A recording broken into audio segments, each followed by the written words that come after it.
Bagaimana Bapak kabarnya? Pertama-tama saya ucapkan terima kasih atas kesediaan Bapak untuk diwawancarai. Kebetulan ini tugas dari CGP. Yang pertama mungkin yang ingin saya tanyakan Bapak, bagaimana Bapak dapat mengidentifikasi kasus-kasus yang merupakan dilema etika atau rujukan moral yang terjadi di sekolah?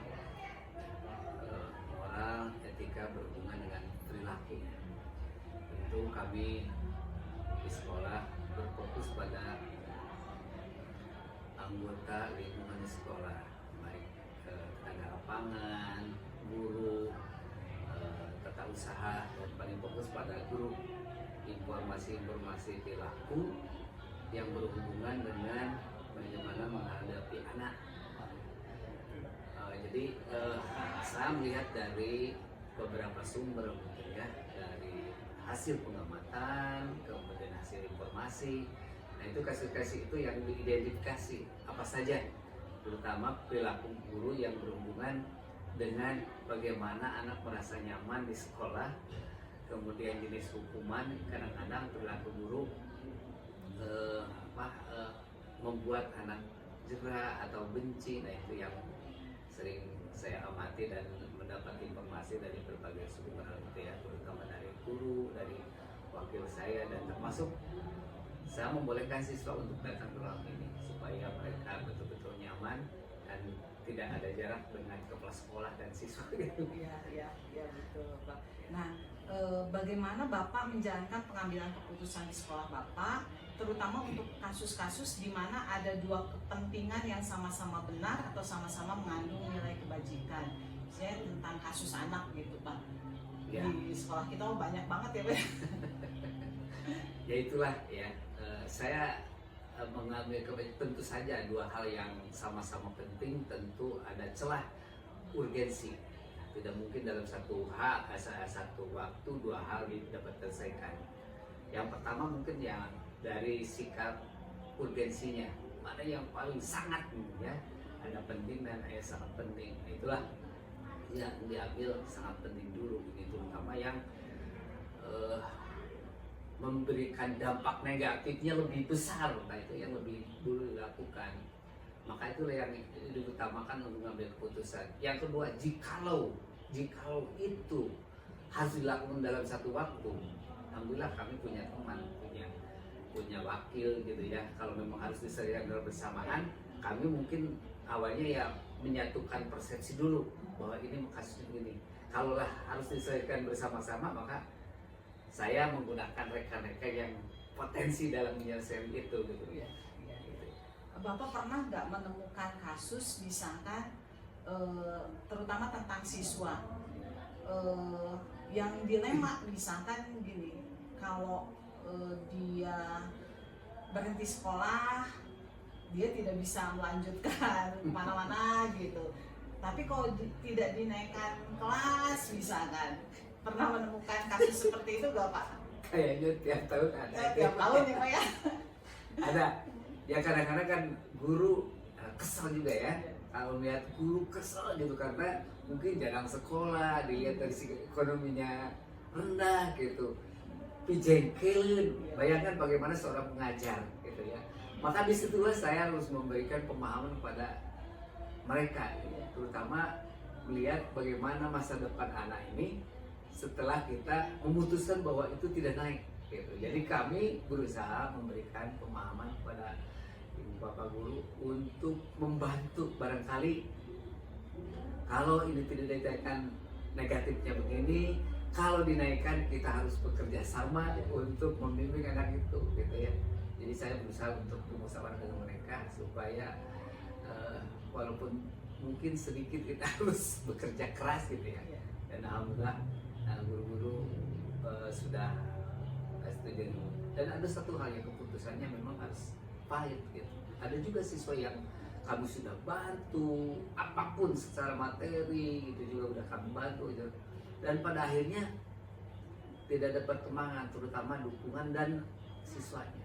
Maka kami putuskan kalau sudah mentok begitu ya udah, keputus kami dipaksakan tidak bisa akan berhasil dengan baik gitu. Dan ada satu siswa yang mungkin sekarang terjadi pada tahun ini. Oh, ada Ya, juga ya Pak ya? ada, ya kami sudah berusaha dari kelas 1 sudah siswa disuruh tinggal di sekolah gitu ya. Jadi kami sudah berusaha tapi kami sudah mentok gitu. Anaknya sudah malas sekolah, orang tuanya sudah tidak mampu.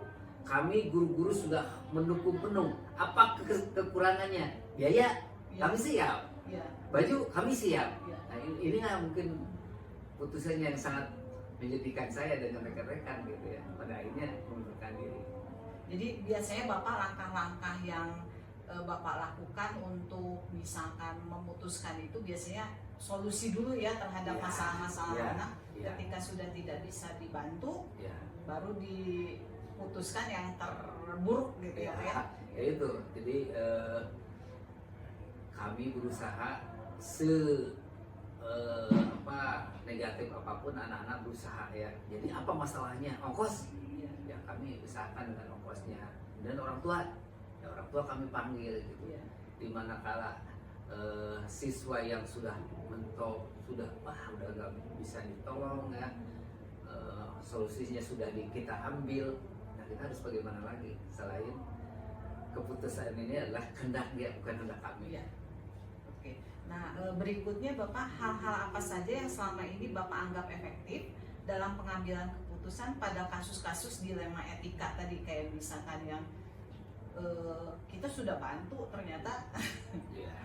keputusannya ada di Ya tentu kami merasakan ya itu yang sangat efektif bahwa apa yang diderita dia dirasakan oleh kami. Ya, jadi kami menggunakan perasaan secara spiritual itu berusaha supaya mereka betul-betul tersentuh hatinya. Tapi kalau jalan itu memang sudah tidak bisa dijalankan, ya apalagi yang kita itu hanya berusaha gitu. Jadi kami juga memutuskan seperti kami memutuskan seseorang di antara PKS, di antara guru bahwa ini harus ditinggalkan karena sudah lelah gitu. Tapi saya berusaha untuk kepada mereka, tolonglah kita bantu. Seandainya ini anak kita, bagaimana? Gitu. Sementara guru tidak membantu. Nah, itulah saja yang saya rasakan yang paling efektif buat saya adalah yaitu menggunakan rasa spiritual gitu. Dan tentu saya tidak bisa memutuskan sendiri pendapat rekan-rekan yang mendukung saya. Jadi kalau dilihat mungkin paradigma Bapak itu rasa keadilan dan rasa kasihan dulu ya, Ya, Pak ya, empati dulu gitu ya. Karena mereka kan masa depan ya, Iya, yang betul. tentunya gangguan sekarang tuh lebih hebat, terutama di luar sekolah gitu. Iya. Di keluarga, di sekolah insya Allah akan aman, tapi bagaimana canggihnya lingkungan masyarakat, kemudian teknologi yang sangat canggih sehingga berpengaruh lebih besar mungkin ya kepada anak, sehingga perilakunya bisa jadi tidak sesuai dengan umurnya gitu. Ya, betul Bapak. Berikutnya Bapak, hal-hal apa saja yang selama ini merupakan tantangan yang dihadapi sama Bapak dalam pengambilan keputusan pada kasus-kasus yang dilema etika itu gitu. Jadi satu sisi kalau nggak ngelanjutin gimana, sementara sudah ditolong seperti itu. Nah inilah yang tentu sangat berat bagi kami. Sementara kita sudah berbuat baik dengan solusi-solusi apa yang dikeluhkan kita atasi gitu ya. Dari tentu dari tingkat ekonomi, kemudian di dalam perhatian orang tua, dari pihak gurunya sendiri yang tentu tidak semua guru memiliki emosional yang sangat ramah ya, karena itu karakter. Ya. Nah mereka ketika ditegur, masuk kelas sudah ditegur, itu dilema yang luar biasa. Sementara ya kita manusia lah ya, emosional tentu guru itu pasti ada. Jadi tetap saja kami berusaha untuk semaksimal mungkin usaha tersebut ya sampai mentok ya.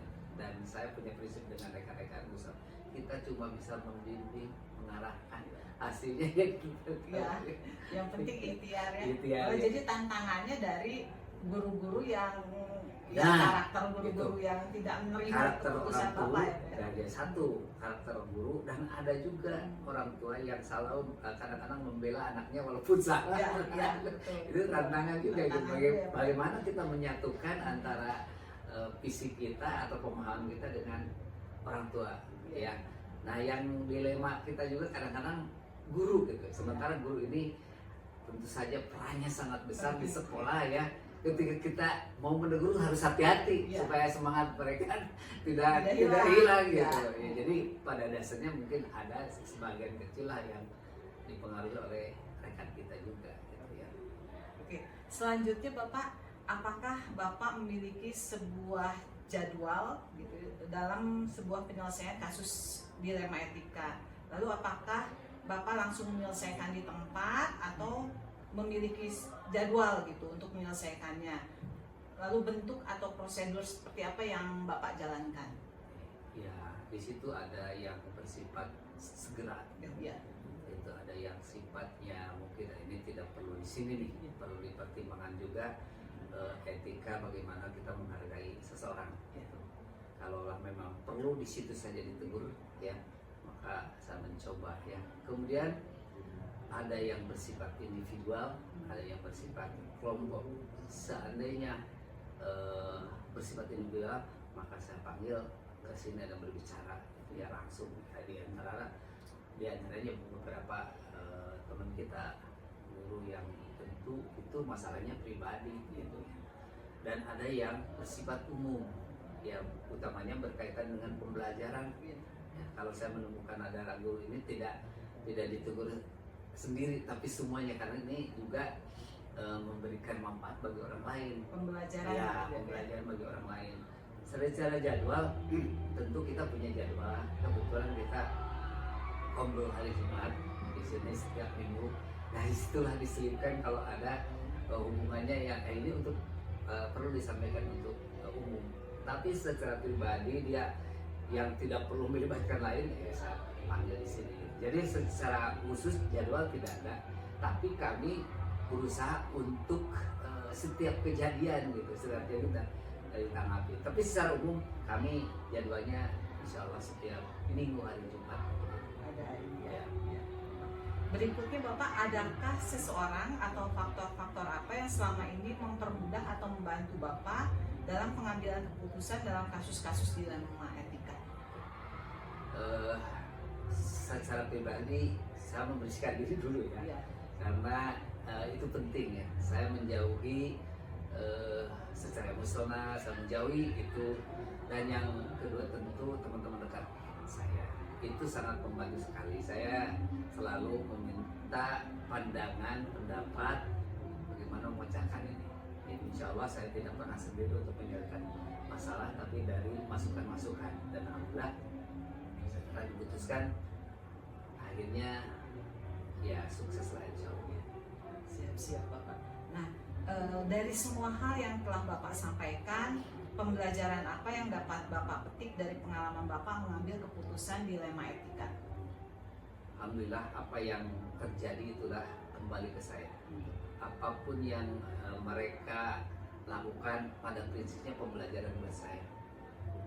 Dan alhamdulillah pada kesempatan ini rekan-rekan terutama di SMP 7 sudah merasakan mungkin kenyamanan ya.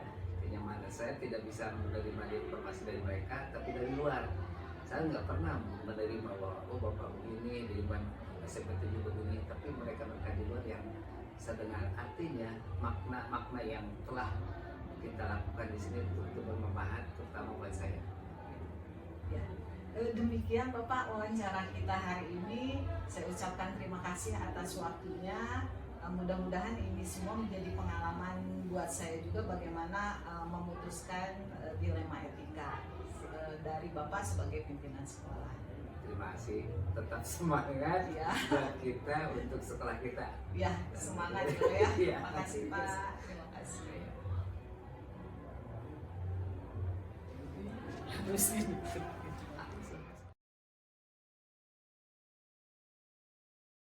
Tiga. Bismillahirrahmanirrahim. Assalamualaikum warahmatullahi wabarakatuh. Waalaikumsalam Bu Silvi. Gimana kabarnya Ibu hari ini? Alhamdulillah sehat. Bu Silvi gimana sehat? Alhamdulillah sehat. Pertama-tama saya ucapkan terima kasih atas kesediaan Ibu untuk diwawancarai ya Bu ya, mengenai bagaimana pengambilan keputusan berdasarkan nilai-nilai kebajikan. Nah, untuk tugas dari CGP Ibu, terima kasih atas kesediaan Ibu. Mungkin langsung aja Ibu ya wawancaranya. Yang pertama saya ingin bertanya, selama ini bagaimana Ibu dapat mengidentifikasi kasus-kasus yang merupakan dilema etika atau bujukan moral? Kalau di sekolah sebetulnya banyak sekali ya kejadian, baik itu berupa dilema etika ataupun rujukan moral. Terkait misalnya dengan orang tua terutama begitu ya, kadangkala ada kejadian misalnya orang tua yang apalagi kalau menjelang PPDB nih kelas 9 yang akan melanjutkan ke tingkat selanjutnya gitu. Kadangkala ada orang tua yang datang gitu, Bu, boleh nggak saya minta bantuan, anak saya nilainya dikatrol begitu kan ya. Nah itu salah satu juga yang kadang sering terjadi. Kita sebagai kepala sekolah gitu ya, tentu harus bijak menyikapi ini. Biasanya ketika itu terjadi, maka saya akan mengembalikan lagi kepada orang tua. Saya berikan gambaran kepada orang tua bagaimana ketika anak misalnya memang kemampuannya A, ya tetap harus A dong nilainya gitu, karena proses itu kan tidak bisa ujug-ujug begitu. Apalagi sekarang dengan adanya rapot tidak bisa dikutak-atik di akhir begitu. Jadi seperti itu bujukan moral. Ibu nanti kalau saya berikan, ibu memberikan katrol, nanti saya akan begini-begini. Saya katakan, Ibu mohon maaf kalau bagaimanapun saya tidak bisa membantu, karena nilai itu berdasarkan proses yang sudah dilalui oleh putra ibu bapak. Dan dimanapun sebetulnya ketika putra ibu bapak melanjutkan ke SMA atau ke SMK, baik itu di negeri dan di swasta, itu kembali lagi ke putra ibu dan bapak. Contohnya di sini putra ibu bapak ketika ada di sekolah swasta yang mungkin notabene orang berkata begini, tapi kan ternyata bisa soleh, karena yang terpenting itu sekarang bukan lagi tentang akademik, tapi juga terkait dengan moral, dengan sikap, dan tentu saja setiap anak memiliki bakat dan minatnya masing-masing. Jadi jangan dipaksakan, saya sering mengatakan seperti itu pada orang. Menarik sekali ya. Nah, selama ini bagaimana Ibu menjalankan pengambilan keputusan di sekolah Ibu, terutama untuk kasus-kasus di mana ada dua kepentingan yang sama-sama benar atau sama-sama mengandung nilai kebajikan?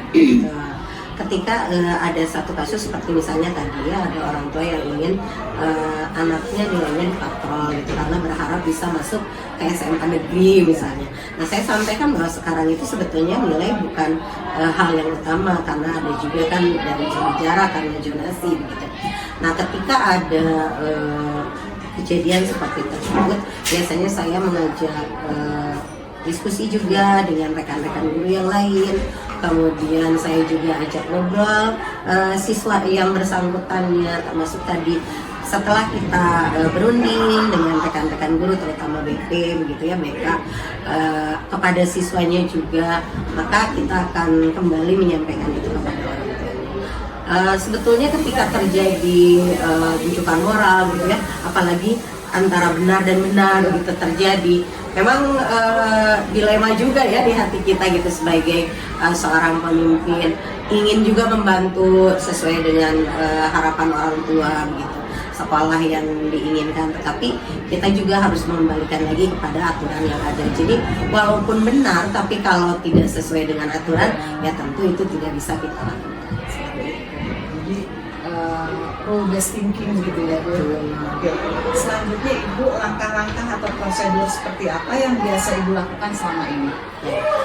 Kalau misalnya itu kejadiannya sesuatu yang mendesak gitu ya, biasanya memang saya lebih menggunakan pola berpikir cepat dan juga pengambilan keputusan yang cepat gitu. Tetapi ketika misalnya terjadi sesuatu terkait misalnya dengan satu kasus misalnya terkait dengan guru, misalnya ada guru yang ya namanya ini kan berbeda-beda ya sifatnya. Misalnya ada guru yang sering terlambat, kemudian ketika kita tanya misalnya alasannya apa, kemudian alasannya terkait dengan keluarga dan sebagainya, tentu kita sebagai pimpinan juga ketika mengambil keputusan kepada guru tersebut ada pemikiran lain yang harus juga kita lakukan. Jadi memang di kita juga ada SOP ya terkait dengan cara pengambilan keputusan.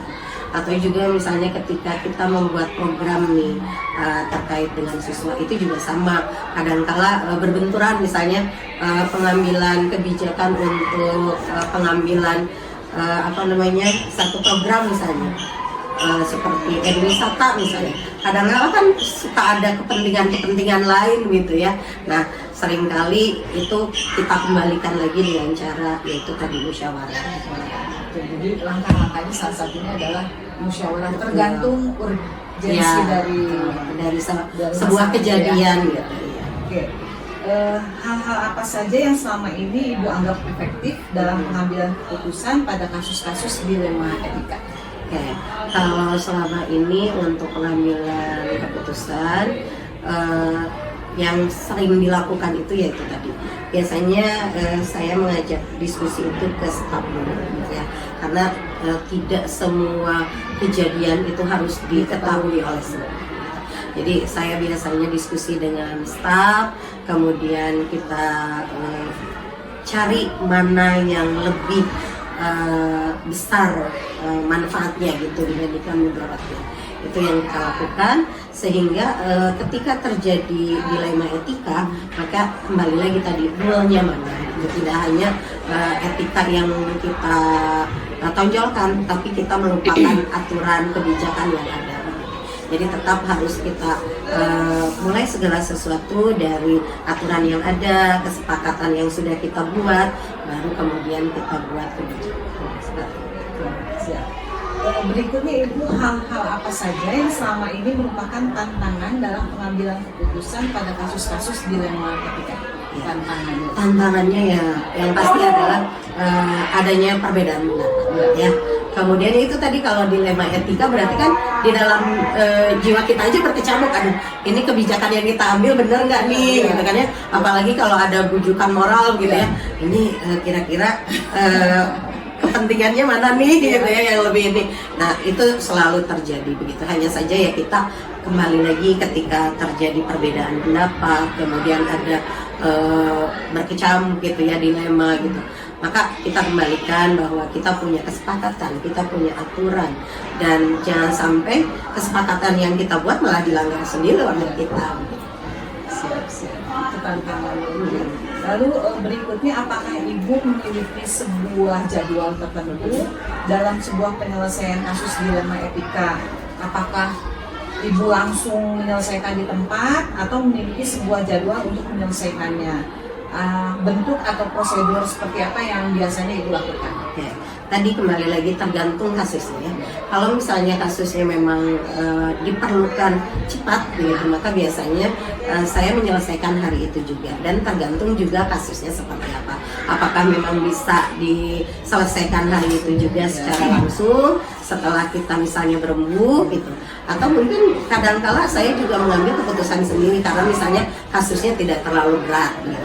Tapi ketika misalnya terjadi dilema etika, bujukan moral yang memang memerlukan proses berpikir yang cukup panjang agar kebijakan yang kita ambil itu memang tepat, maka biasanya saya membuat tidak langsung membuat keputusan hari itu juga, tetapi dengan kita cooling down dulu gitu ya, kemudian kita adakan diskusi dengan staf, kemudian kita juga mendengar masukan dari yang lain, maka kita istilahnya didem dulu gitu ya, biarkan dulu dingin, biarkan dulu istilahnya ada nih gimana, kita juga sambil melihat-lihat apakah ada riak-riak lagi apa tidak gitu.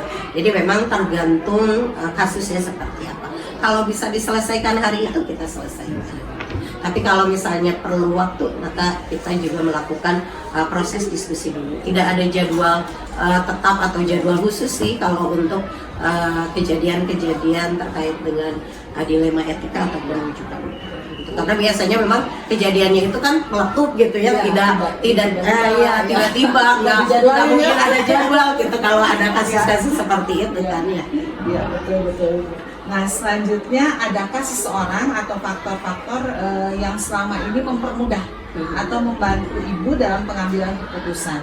Oke, tentu saja di sekolah itu sebuah tim ya, tidak mungkin bisa bekerja sendiri gitu. Jadi saya merasakan bahwa dengan bantuan support dari staf terutama, kemudian rekan-rekan guru yang lain, juga kadang-kala saya bertanya juga kepada orang tua gitu ya, yang kita anggap sesepuh begitu. Kadang-kala saya juga sering juga bertanya kepada kepala sekolah sebelumnya gitu, Bu ini ada gini nih harus apa ya gitu. Jadi memang dengan banyak kita berdiskusi itu akan lebih juga memberikan kita ruang yang lebih baik ketika kita mengambil sebuah kebijakan. Jadi belajar juga dari yang lain ya. Selanjutnya ini pertanyaan terakhir dulu. Dari semua hal yang telah Ibu sampaikan tadi, pembelajaran apa yang dapat Ibu petik dari pengalaman Ibu mengambil keputusan dilema etika? Oke, ketika kita mengambil sebuah keputusan, pembelajaran yang saya dapatkan, kita tidak boleh terburu-buru. Gitu. Yang pertama, jadi kita tidak boleh terburu-buru dalam mengambil sebuah keputusan. Kemudian yang kedua, dari berbagai pembelajaran itu kita akan semakin dewasa dan juga akan semakin bijak ketika mengambil sebuah keputusan. Karena dengan banyaknya peristiwa, dengan banyaknya kejadian, tentu itu akan menambah pengalaman kita. Maka ketika terjadi satu kasus yang sama misalnya, dan kita sudah pernah mengalami itu, maka kan kita bisa merefleksi pada saat itu kalau kasusnya begini, kalau kebijakan yang kita buat A ternyata kurang tepat, maka berarti harus B. Jadi dengan beragam kejadian dilema etika, bujukan moral, itu tadi kita tidak boleh terburu-buru, dan kemudian jadikan pengalaman itu guru yang terbaik untuk kita dalam mengambil kebijakan. Inspiratif sekali ya Bu ya. Jadi memang kalau membuat keputusan jangan cepat-cepat. Terus bagaimana kita bisa merefleksi dari pengalaman masa lalu agar keputusan yang kita buat lebih tepat lagi. Nah, pelajaran yang berharga Ibu buat saya. Sudah selesai mungkin wawancaranya. Terima kasih banyak atas waktunya. Sukses buat Ibu. Amin, sukses juga ya buat bisa. Terima kasih. Bangga.